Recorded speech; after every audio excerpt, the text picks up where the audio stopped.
Bonjour bien les lecteurs. La voix off croque aujourd'hui désopilant auteur Philippe Blanchet. Au programme, 2 ouvrages qui valent leur pesant de filet de thon. Le secret de Ulaanbaatar, suivi de son 2e opus, Profondeur critique.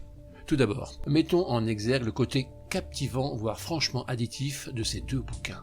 Sans blague, l'auteur joue avec nos nerfs, et peut-être même avec les siens. Tant et si bien que l'on se surprend à s'accorder quelques pages à des heures totalement indues en plein cœur d'un emploi du temps non dédié à la lecture. Tout ça pour grappiller quelques explications parce qu'on est complètement largué. Explications.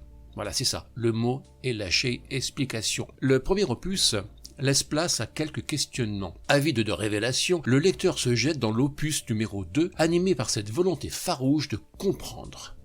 Disons-le, il bouscule son agenda journalier afin de percer le mystère. Mais voilà, non seulement le 2e tome ne dévoile absolument rien, mais en plus, il en rajoute une couche plus épaisse encore que l'ozonosphère. Le lecteur est perdu, paumé, dispersé, nageant lui aussi dans des eaux encore plus troubles que celles d'une grotte immergée.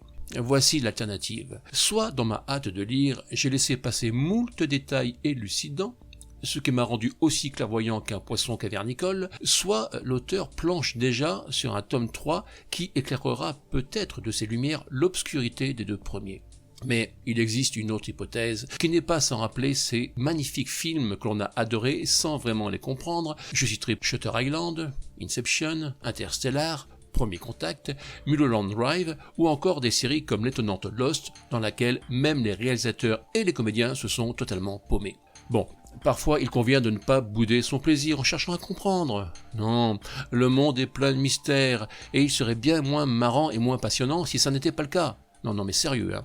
Si un gars en blouse blanche vient me divulguer par A plus B alors que je lui ai rien demandé le pourquoi rationnel de l'énigme du triangle des Bermudes, des soucoupes volantes ou des fantômes du château de Ever, je crois que je lui en voudrais à mort, peut-être même que je le tabasserais. Il nous reste les qualités indéniables de l'écriture. Ouais, c'est bien écrit. Du style, de la mise en vue des personnages, des situations, du suspense, de la documentation, des descriptions, de l'action, de l'humour toujours présent. Ouais, c'est simple, il n'y a rien à acheter. Un détail intéressant qui plaira aux féministes. Dans l'opus 1, dont le mot-phare pourrait être action, ce qui s'annonçait depuis longtemps déjà est arrivé James Bond. N'est plus le fameux héros, genre mec viril, tombeur de nana, écossais pur et dur, vaguement misogyne, bossant pour sa majesté la reine d'Angleterre. Non. Philippe l'a remplacé par une poupée russe, aussi belle que dangereusement douée, œuvrant pour son Altesse, le tsar Poutine en personne. Un petit mot tout de même de l'opus 2. Après avoir été emporté dans des prémices dignes d'un blockbuster hollywoodien haletant, le lecteur se retrouve dans... les personnages eux-mêmes n'en savent strictement rien, alors ça n'est pas moi qui pourrais vous le dire. Non. Alors ce que je vous propose, vous vous contentez de lire ces 2 bouquins, vous passerez un bon moment, si, enfin si vous acceptez de laisser de côté votre fâcheux penchant cartésien. Moi, je dis ça, je dis rien. À bientôt.